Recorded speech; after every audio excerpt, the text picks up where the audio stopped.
Rizky, 22, hidup dalam tekanan deadline ganda. Layar monitornya memancarkan cahaya biru tajam di kamar kos sempit di Jakarta. Di atasnya tertera tenggat waktu, besok pagi ia harus mengirimkan revisi final skripsi desain grafisnya. Malam ini ia juga harus menyelesaikan proyek logo klien besar yang janji bayarannya akan menutup utang kosan bulan ini. Ini adalah malam penentuan, gumam Rizky. Jarinya lincah menari di atas trackpad. Ia terlalu fokus, terlalu lelah, dan terlalu ambisius untuk memikirkan hal lain. Pikirannya hanya dipenuhi algoritma, kurva Bezier, dan tanggal jatuh tempo. Dunia luar itu distraksi yang harus ia abaikan agar bisa sukses. Ketukan pelan di pintu mengganggu konsentrasi Rizky.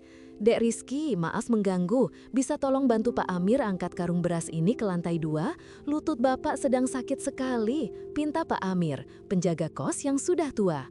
Rizky melirik jam. Hanya tersisa 4 jam sebelum rendering akhir.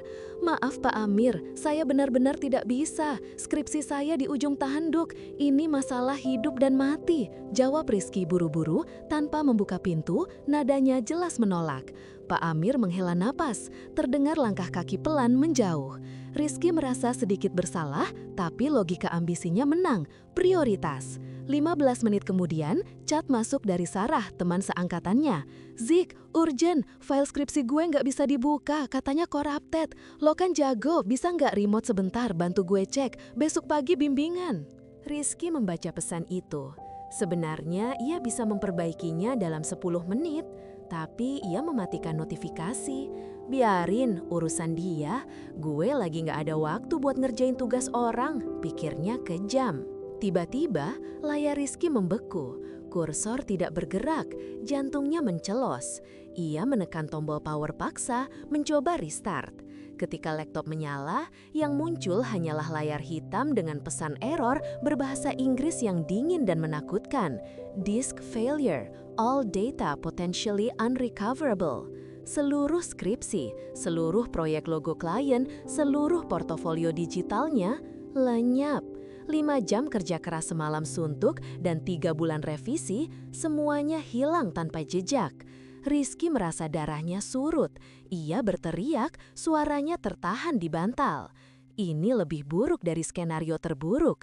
Ini adalah kegagalan total yang akan menjerumuskannya pada DO dan kehilangan klien besar. Ia panik mencari backup di hard drive eksternal, tapi hard drive itu ternyata rusak seminggu yang lalu dan belum sempat ia perbaiki. Air mata mulai membanjiri pipinya.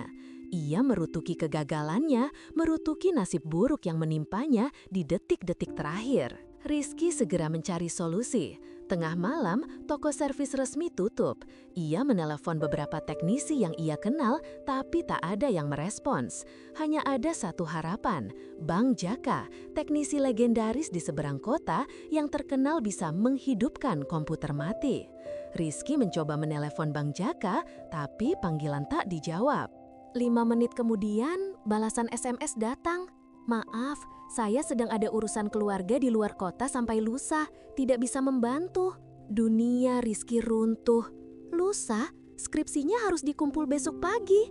Kliennya akan membatalkan kontrak jika logo tidak dikirim sebelum subuh. Ia merasa terpojok, terkepung oleh keegoisannya sendiri di masa lalu. Ia mulai mengingat Pak Amir dan Sarah.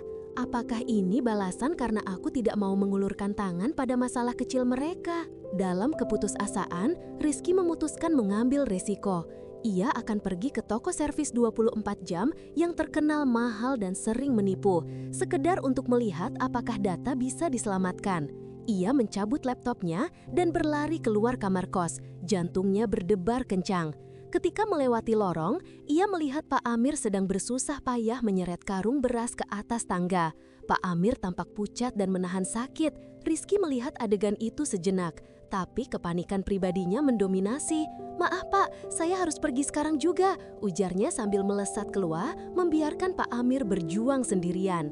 Di luar kosan, hujan gerimis mulai turun, mencerminkan kekacauan di hatinya. Rizky menyetop taksi online menuju ke alamat toko servis 24 jam yang ia temukan di Google Maps. Ia menghabiskan sisa uangnya untuk ongkos, berharap ada keajaiban. Di dalam taksi, ia terus berdoa, memohon kemudahan yang ia yakini tidak pantas ia dapatkan. Taksinya terjebak kemacetan di persimpangan yang ramai, setiap detik terasa seperti jam. Rasa frustrasi dan keputusasaan Rizky mencapai puncaknya. Ia melihat keluar jendela, mencari pelarian dari pikirannya yang kacau. Tiba-tiba, matanya menangkap sesuatu yang menarik perhatiannya. Di halte bus, ada seorang ibu berhijab sekitar 40-an tahun yang tampak sangat bingung. Di tangannya ada tumpukan map dan selembar tiket kereta api yang sudah usang. Ibu itu menangis pelan sambil menggenggam ponselnya yang mati. Rizky mendengar samar-samar tangisan ibu itu. Ya Allah, bagaimana caranya saya menghubungi anak saya? Ponsel saya mati, charger saya hilang, dan saya tidak tahu harus turun di stasiun mana. Padahal ini urusan penting sekali. Ia melihat ibu itu berdiri sendirian, tampak tersesat di tengah kota besar yang kejam. Dalam situasi normal, Rizky pasti akan mengabaikannya, seperti ia mengabaikan Pak Amir dan Sarah. Tapi kali ini berbeda. Kehancurannya sendiri membuat hatinya melunak. Ia tahu betul bagaimana rasanya terpuruk dan butuh pertolongan di detik terakhir. Ia menarik nafas panjang, mengabaikan fakta bahwa waktu terus berjalan menuju deadline kematian karirnya. "Pak, tolong berhenti sebentar di sana," perintah Rizky pada sopir taksi. Ia membayar taksi dan berlari ke arah ibu itu. "Permisi Bu, ada yang bisa saya bantu?" Ibu itu terkejut. Rizky dengan cepat mengeluarkan powerbank miliknya dan mengisi daya ponsel ibu tersebut. Setelah ponsel ibu itu menyala, Rizky sabar membimbing ibu itu menggunakan aplikasi peta dan menghubungi putrinya, memastikan ibu itu tahu rute yang benar dan stasiun yang tepat. Ia menghabiskan 10 menit penuh, mengesampingkan masalah laptopnya yang sedang sekarat. Ketika ibu itu akhirnya tersenyum tulus dan mengucapkan terima kasih berulang kali, hati Rizky merasakan kehangatan yang asing. Saat Rizky berbalik hendak melanjutkan perjalanan ke toko servis, tiba-tiba seorang pria dengan penampilan santai menghampirinya. "Mas Rizky, tadi saya lihat loh bantuin ibu itu, tulus banget," kata pria itu. Rizky bingung, "Maaf, Anda siapa?" Pria itu tersenyum lebar. "Gue Jaka, Bang Jaka. Ibu yang lo tolong tadi itu ibunya tetangga gue. Tadi dia telepon, Jaka bilang ada anak muda baik banget yang bantuin dia di halte. Dia bilang lo lagi kena musibah." Well, takdir nih. Gue sebenarnya baru balik dari luar kota dan gue memutuskan mampir di warung kopi di seberang tadi. Bang Jaka melihat laptop Rizky. "Laptop lo kenapa? Disk failure? Ayo ikut gue. Kebetulan alat recovery gue ada di mobil. Gratis buat lo, karena lo udah ngebantu orang lain dengan tulus, padahal lo sendiri lagi susah." Dalam waktu kurang dari 1 jam, Bang Jaka berhasil menyelamatkan 99% data Rizky. Rizky menatap layar laptop yang menampilkan kembali skripsi dan proyek lainnya, air matanya menetes. Dia akhirnya mengerti, kemudahan yang kau berikan itu adalah kemudahan yang akan datang kepadanya. Barang siapa memudahkan urusan orang lain, Allah akan memudahkan urusannya. HR Muslim. Hikmah. Kisah inspiratif ini adalah cerminan dari sabda Rasulullah Shallallahu Alaihi Wasallam dalam hadis yang diriwayatkan oleh Imam Muslim. Barang siapa memudahkan urusan orang lain, Allah akan memudahkan urusannya. HR Muslim. Cerita Rizky mengajarkan kita bahwa fokus kita seringkali terlalu sempit pada masalah pribadi, membuat kita abai terhadap kesulitan kecil yang dialami orang lain, seperti yang dilakukan Rizky pada Pak Amir dan Sarah.